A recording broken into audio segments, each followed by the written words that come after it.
Welcome back to Life in the ATL. I'm Marcus Ryan. You might remember Sahias Unkudu from a previous show. He's with NEM Magical Massage and Meditation.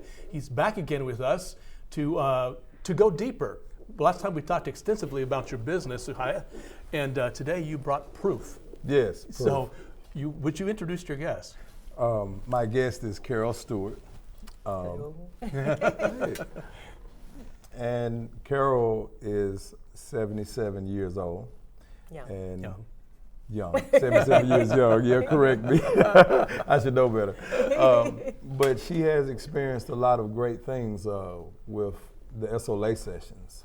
And I would like for her to have opportunity to share that with the world. Why don't you once again remind people of the sessions you're talking about? Oh, the sessions are Esolé sessions. These Esolé massages or naturopathic massages that I put together. I'm a martial artist and I'm into healing sciences.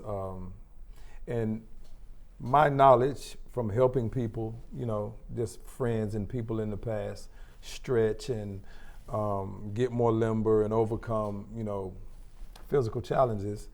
I put together a system of massage that integrates stretching, meridian or chi work, clearing up blockages in your energy flow,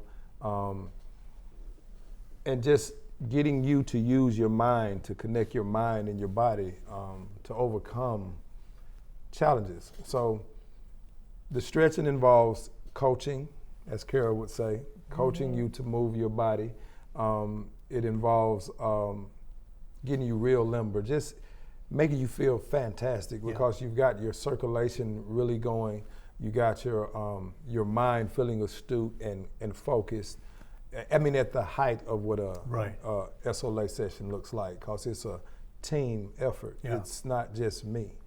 What I find unique about it is when I've had massages, things like that, the idea is, okay, my body is being worked on, so my mind can just wander. Right. And you're talking about it, it's really not true. It's the body and the mind at the same point, having the massage in the body and then involving the mind in that same process. Right, and at a level where, yes, this thing about pain, okay?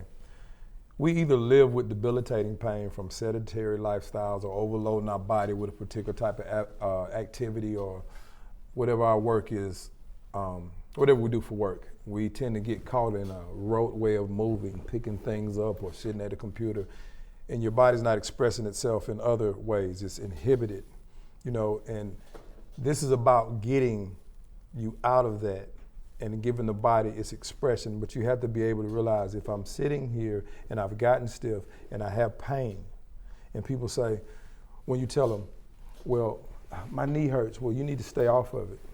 Okay, yes, when it's acute pain, but after you went a while for the knee hurting and it's not going away, do you keep that kind of pain or you trade it out for the healing pain? The type of pain that you have when you start rebuilding an atrophied body part or a part that is challenging. And when you know I can't put as much weight on this leg because it hurts, okay, do I just accept that? Right. It goes from an acute pain to chronic pain that you've accepted as opposed to acute pain into a healing process. Yes, forever cursing yourself to never move in that fashion again.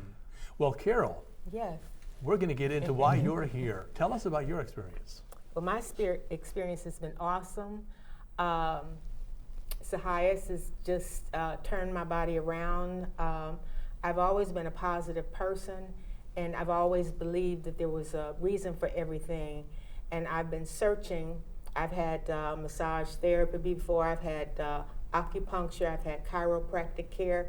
And I know that these are modalities that really assist the body in healing.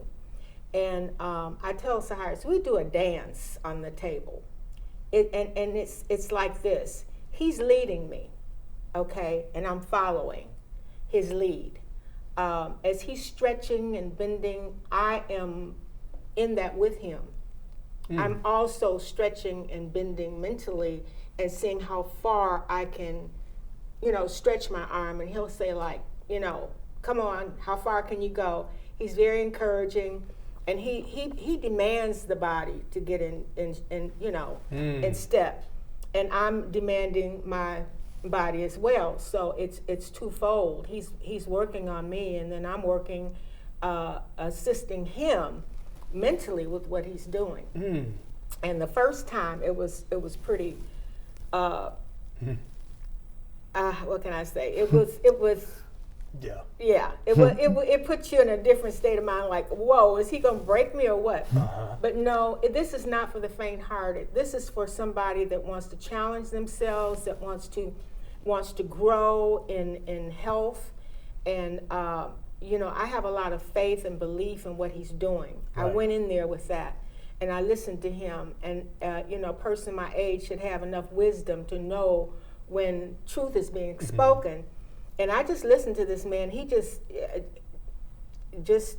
took me in. I just went with the dance. Took you on a journey. Yes, and since then, I've had my 4th treatment on Monday. And I was on the table, and I'm usually screaming and hollering, you know, because it's like, oh. But he was doing the same thing, more intense probably. And I didn't, you know, we talk a lot, communicate, and I said, okay, I'm going to be quiet, and I'm going to get into my mind, you know, tell my body to relax, tell my body, you know, to stretch, tell my body to bend while he's doing this. So now we have this dance where I know just about what he's going to do, and I know what to expect. So my mind is already there when he's ready to start. So it's been very interesting. Yeah, and your mind has to trust. Because, okay, it's one thing to have a massage in their body, and then you say, well, I'm going to be intentional in the way I think, and he's going to coach you in it. Right. But there's that hesitancy sometimes in the mind that is saying, I'm not sure, I need control, but to be able to then trust, but force it, that has got to open up new avenues. You're absolutely right, because I was trusting him, but kind of holding back and flinching and like, oh, you know, when he worked on my spine, I was like, you know, should he be doing this? And he was, you know, he knows what he's doing and he's working. And then Monday he said, look at this. You're not having any pain down your spine. You know, my knees, I can bend my knees and I can push up. Now, it's not happening. I'm not 100% yet. Right. But from where I came, from the pain that I had in my knees, getting up from the couch. Matter of fact, I got rid of my couch and my love seat because it was too hard to too get low. up. Yeah, it was hard for me to get up. It was painful. Yeah. But now I can get up with ease. I don't have the pain. There's still remnants of, you know, what I call the rice bodies or whatever they are that are caught in between the joints, you know, and the synovial fluid. And so I research everything, and I share it with him, and he'll call me and he shares something back. We're just back and forth and on the same page. Yeah. Well, and you're looking for, when people go in for massage, a lot of times they're looking for, they really don't realize they want remedial, but all they're looking for is a brief let up. Right. Knowing it's going to come back again.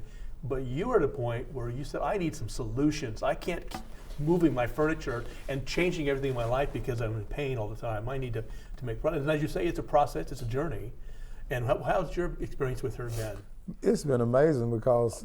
Carol, I'm sorry. It's been amazing with Carol because Carol has been the biggest success to me because she came the furthest. She's 77 years young, and that's amazing in itself for her to allow me to work with me. Because if we speak about her shoulder mobility, she couldn't get her hands past her head. And now she can get them up and, you know, yeah, look at that. Yeah, and it was very painful for her, but she, you know, I would stretch her a little bit and say, and, you know, I'll rub it out a little bit and act like I'm done, and I'll bring them, and each time I bring it up, she, you know, she might say, well, let's go again, you know. Each time I get them up further, and then I got her to where now I'm pulling her arms above her head. Yeah. And I like, you see where your arms at? Oh, wow. Wow. Yeah. And you know what? Thank you for coming back in because they watched you last time, and were aware of what you're doing. But be able to come back in and say, you know what? I'm not just talking about it. We're doing it. Carol, thank you for coming in and saying, you know what? I'll be a witness. I am a witness. I'm a testimony. Amen. Thank you.